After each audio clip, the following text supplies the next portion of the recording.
नमस्कार प्यारे विद्यार्थियों, आज हम पढ़ेंगे प्रश्नावली 5.2।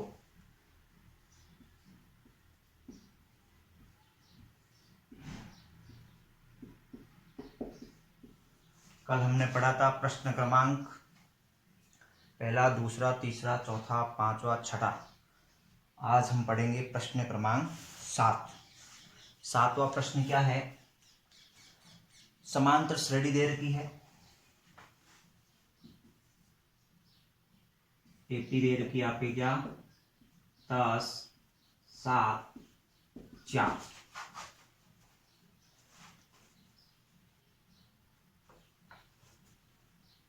-62 के अंतिम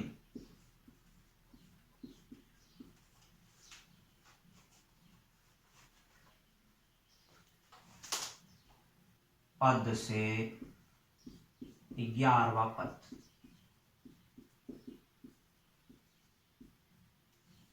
क्या ज्ञात करना है? जो पांचवा, छठा, सातवां, आठवां प्रश्न था उसके अंदर सीधी एपी यानी पहले पद से 12वां पद, 14वां पद, 40वां पद ऐसे हम ज्ञात कर रहे थे। अब इस एपी के अंदर क्या आया है? एक एपी दे रखी है, अंतिम पद दे रखा है -62 और उस अंतिम पद से 11वां पद ज्ञात करना। तो सूत्र वही रहेगा, परंतु थोड़ा सा चेंजिंग होगा सूत्र। वो सूत्र आपको लिखना है। सूत्र क्या रहेगा इसमें? सूत्र रहेगा L-n-1 गुणा d। यहाँ L का मतलब है an। मैंने शुरू में बताया था 5.1 से पहले जब आधारभूत समांतर श्रेणी के बारे में बताया था, उस समय आपको बताया था L या an एक ही चीज है। Ln लास्ट पद और an भी अंतिम पद होता है। तो इस सूत्र के अंदर आपको रखना है। तो इस सूत्र के अंदर रखने से पहले सबसे पहले हमें क्या चाहिए? इस सूत्र में एक तो चाहिए n, एक चाहिए d और एक चाहिए l। यहाँ a नहीं चाहिए, तो अपने को सबसे पहले क्या लिखना है? d बराबर a2 माइनस a। a2 क्या है यहाँ 7, तो d बराबर 7 माइनस के 10, तो d बराबर आया आपके -3। d का मान क्या आ गया? -3। अब आपको क्या ज्ञात करना है? n। यहाँ n आपको दे रखा है क्या 11। n बराबर है 11 और यहाँ है l। l अंतिम पद कितना है? -62। अब आपको केवल इस सूत्र में रखना है। अंतिम से 11वां पद, अंतिम पद से 11वां पद बराबर कौन सा सूत्र? ये लगाना है। सूत्र क्या है? L-n-1 गुणा d। L-n-1 गुणा d। उसमें सूत्र क्या था an का? जो सीधे पद से पद ज्ञात करना था उसमें था a प्लस n-1 गुणा d, और अंतिम से ज्ञात करना है सूत्र क्या बन गया है? L-n-1 गुणा d। थोड़ा सा डिफरेंस है, यहाँ a के स्थान पर l आया है, प्लस के स्थान पर हुआ है माइनस, बाकी पीछे का भाग सेम है। बराबर l क्या -62 माइनस n क्या 11 माइनस 1 गुणा d क्या -3। सरल करते क्या आता है? -62 माइनस 11 में से 1 गया, 10 को -3 से गुणा किया, -30 को माइनस से गुणा किया, +30 आया क्या? -62 में से +30 यानी -32। ये होगा इसका अंतिम पद से 11वां पद -32। ऐसा ही प्रश्न है आपका 8वां। मैं यहाँ लिख देता हूँ एपी, करना आपको है क्योंकि जैसा ये प्रश्न है वैसा का वैसा 8वां प्रश्न है। 8वां प्रश्न है, एपी दे रखी है आपके क्या 1, 4, 7, 10। 1, 4, 7, 10 और अंतिम पद 88 से के अंत से, और पद ज्ञात करना है आपको 12वां पद ज्ञात कीजिए। ये प्रश्न है आपका 8वां, जैसा 7वां था वैसा का वैसा प्रश्न क्रमांक 8वां आया। 7वें के अंदर एपी दे रखी 10, 7, 4, अंतिम पद माइनस के 62 से 11वां पद ज्ञात करना था। यहाँ एपी दे रखी 1, 4, 7, 10, 88 के अंत से 12वां पद यानी अंतिम से और अंत से सेम है। आपको सेम सूत्र इसी के अंदर आपको मान रखना है। सबसे पहले आपको डी ज्ञात करना, डी ज्ञात करने के पश्चात आपको अंतिम पद लिखना, अंतिम पद लिखने के पश्चात एन आपको 12 दे रखा है। 3 चीज चाहिए सूत्र में, एक तो एल चाहिए, एक एन चाहिए और एक डी चाहिए। एल और एन सीधा प्रश्न के अंदर है। डी आपको A2 में से ए करके घटाना है। प्रश्न क्रमांक 9। प्रश्न क्रमांक 9 क्या है? एक समान श्रेणी दे रखी है जिसके अंदर कुल 60 पद है। उन 60 पदों में पहला पद जो दे रखा है वो 7 है और अंतिम पद आपको दे रखा है 125। तो प्रश्न कह रहा है 32वां पद ज्ञात कीजिए। प्रश्न कह रहा है 32वां पद ज्ञात कीजिए। तो सबसे पहले हमें इस ए एन और एन से आपको डी ज्ञात करना। कौन सा सूत्र लगा करके? ए एन सूत्र लगा करके। ए एन के अंदर कुल 4 चीजें देखो। ए एन सूत्र है क्या? ए एन बराबर ए प्लस एन माइनस 1 गुणा डी। इसके अंदर एक तो दे रखा है क्या? ए एन, फिर क्या है? ए, फिर क्या है? एन, फिर क्या है? डी। कुल 4 चीजें। इन 4 चीजों में से 3 चीजें प्रश्न में दे रखी है, चौथी आपको ज्ञात करनी है। जब चौथी ज्ञात, इन चारों में से कोई एक चीज ज्ञात करनी हो तो चारों इसी सूत्र से ज्ञात हो सकती है। तो हमें पहले ए एन सूत्र लगा करके और डी ज्ञात करना और उसके पश्चात प्रश्न के अनुसार हमें 32वां पद ज्ञात करना। तो सबसे पहले ए एन बराबर ए प्लस एन माइनस 1 गुणा डी। यहाँ ए एन आपको दे रखा है कितना? 125 बराबर ए दे रखा है कितना? 7 प्लस एन दे रखा है कितना? 60 माइनस 1 गुणा डी ज्ञात करना है, यानी डी का डी। अब आपको इसको सरल करके पक्षांतर करना और डी का मान प्राप्त करना। 125 बराबर 7 प्लस 60 में से 1 घटाया 59 को डी से गुणा किया 59 डी। अब यहां 7 इधर है प्लस का, उधर जाएगा तो माइनस का। 125 माइनस 7 बराबर 59 डी। 125 में से 7 घटाते हैं तो बचता कितना है? 118 बराबर 59 डी।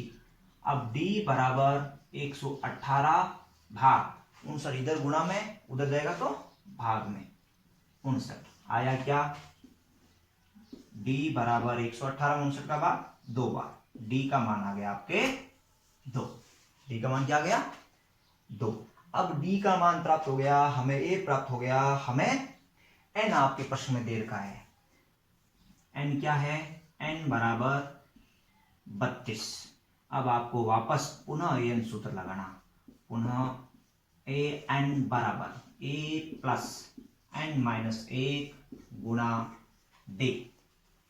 पहले एन का मान 60 दे रखा था, उससे हमने क्या ज्ञात किया? डी ज्ञात किया। अब हमें ज्ञात क्या करना है? 32वां पद ज्ञात करना है। एन का मान अब वापस क्या रखा जाएगा सूत्र में? 32 रखा जाएगा। तो ए एन बराबर, यानी ए एन ज्ञात करना है, वो 125 था तो उसके एपी के अंदर 60 पद थे, तब हमने 125 रखा। अब यहाँ ए एन का हम ए एन ही रख रहे हैं क्योंकि यहाँ 32वां पद ज्ञात कर रहे हैं। यहाँ कौन सा पद ज्ञात कर रहे हैं? 32वां बराबर वो है 125 है, वो 60वां पद है। ए यानी यहाँ क्या? 7 प्लस एन यानी क्या? 32 माइनस 1 गुणा डी अभी ज्ञात किया 2। अब सरल करना। ए 32 बराबर 7 प्लस 32 में से 1 गया 31, 31 को 2 से गुणा किया 62, 62 और 7 कितने हुए? 69। ए 32 बराबर 69। ये प्रश्न क्रमांक था आपका 9वां। अब प्रश्न क्रमांक 10वां। 10वां प्रश्न क्या है? 4 संख्याएं समांतर श्रेणी में, यदि संख्याओं का योग 50 तथा सबसे बड़ी संख्या सबसे छोटी संख्या की 4 गुनी है तो संख्याएं ज्ञात कीजिए। ऐसा प्रश्न जब प्रश्न के अंदर आए कि 4 संख्याएं हैं, 2 संख्याएं हैं, 3 संख्याएं हैं, 5 संख्याएं हैं, वो आपस में क्या है? समांतर श्रेणी में है, तो उन संख्याओं का चयन करने के लिए कुछ सम विषम का आंकड़ा या मैं बता रहा हूं, इन संख्याओं का चयन करना। जब प्रश्न के अंदर 3 संख्याओं का बोले कि 3 संख्याएं समांतर श्रेणी में है, उस समय संख्याएं लेनी a माइनस डी, a और a प्लस डी, ये 3 संख्याएं लेंगे तो प्रश्न आसानी से हल होगा। अगर 4 संख्याओं के बारे में बोले तब a minus 3d, a minus D, a plus D और a प्लस 3d लेना उचित रहता है। 5 संख्याएं हो तो a minus 2d, a minus D, a plus D और a प्लस 2d। ऐसे ही 6 आ जाए उस समय a minus 5d, a minus 3d, a minus D, a plus D और a प्लस 3d तथा a प्लस 5d, ऐसी कुल 6 संख्याएं लेनी चाहिए और उसके पश्चात जैसा प्रश्न में बोला हुआ है वैसा करना। जैसे अभी 10वें प्रश्न के अंदर 4 संख्याएं लेनी, तो मैंने लिखी माना 4 संख्याएं a minus 3d, a minus D, a plus D और a प्लस 3d। अब जैसे प्रश्न में बोला हुआ है वैसे करना। यदि संख्याओं का योग 50 यानी इन संख्याओं का योग, तो प्रश्नानुसार क्या लिखना, प्रश्नानुसार। प्रश्न कह रहा है क्या, a minus 3d plus a minus D plus a plus D plus a plus 3d बराबर कितना होता है, 50। बराबर कितना, 50। यानी इन संख्याओं का योग क्या है, 50 है। अब इसको सरल कर लो तो क्या आता है, a minus 3d plus a minus D plus a plus D plus a plus 3d बराबर 50। अब a के पद a में जोड़ दो और d के पद d में। अब यहां हम देखते हैं तो ये है प्लस के 3d और यहाँ है माइनस के 3d, ये तो आपस में कट गया। ऐसे ही इधर है आपके माइनस का d और इधर है आपके प्लस का d, ये भी आपस में कट गया। अब जोड़ लो, 1 2 3 4a है तो आया क्या, 4a बराबर क्या, 50। तो a बराबर क्या आएगा, 50/4। a बराबर आया आपके कितना, 50 के अंदर 4 का भाग दोनों के 2 का जा रहा है, कितनी बार जा रहा है, 25/2। 25/2 ये क्या आया आपके, a का मान है। किसका मान है, a का। अब इस a का मान और अगला समीकरण दे रखा है क्या, सबसे छोटी संख्या की 4 गुनी है वो सबसे बड़ी संख्या है। तो ये पहली शर्त के अनुसार a का मान आ गया। अब हम रखेंगे दूसरी शर्त क्या है, सबसे बड़ी संख्या। यहां सबसे बड़ी संख्या जो अंतिम संख्या है वो सबसे बड़ी संख्या a प्लस 3d। सबसे बड़ी संख्या बराबर है क्या, सबसे छोटी संख्या की 4 गुनी। सबसे छोटी संख्या क्या है, a माइनस 3d की 4 गुनी। अब ये हो गया समीकरण, a प्लस 3d यानी सबसे बड़ी संख्या है वो सबसे छोटी संख्या की 4 गुनी।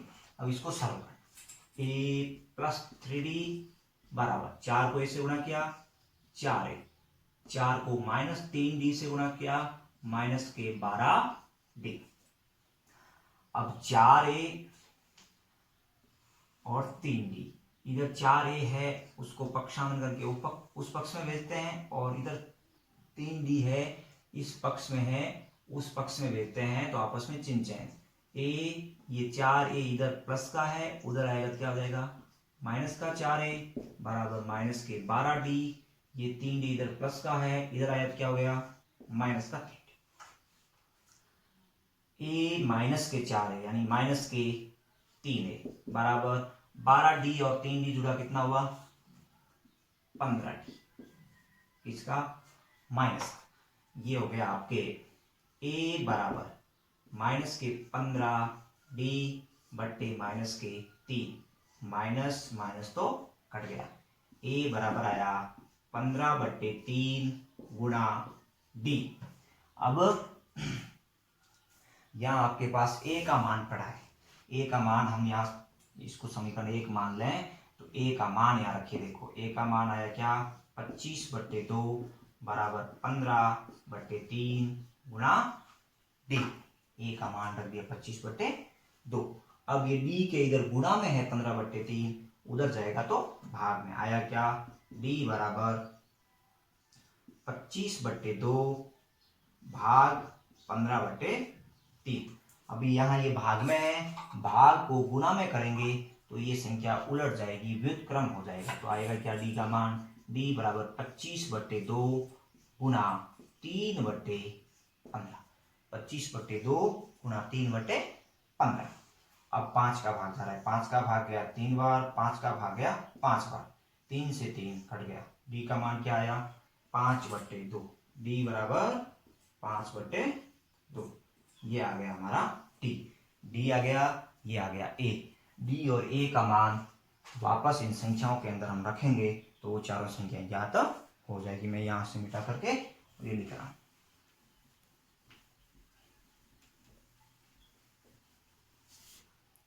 यानी क्या है, अतः संख्याएं, तो यहाँ ए का मान अभी हमने ज्ञात किया, क्या था, ए का मान है 25/2। 25/2 माइनस 3 गुणा डी का मान क्या है, 5/2। ये है पहली संख्या। दूसरी संख्या क्या आएगी, 25/2 माइनस 5/2।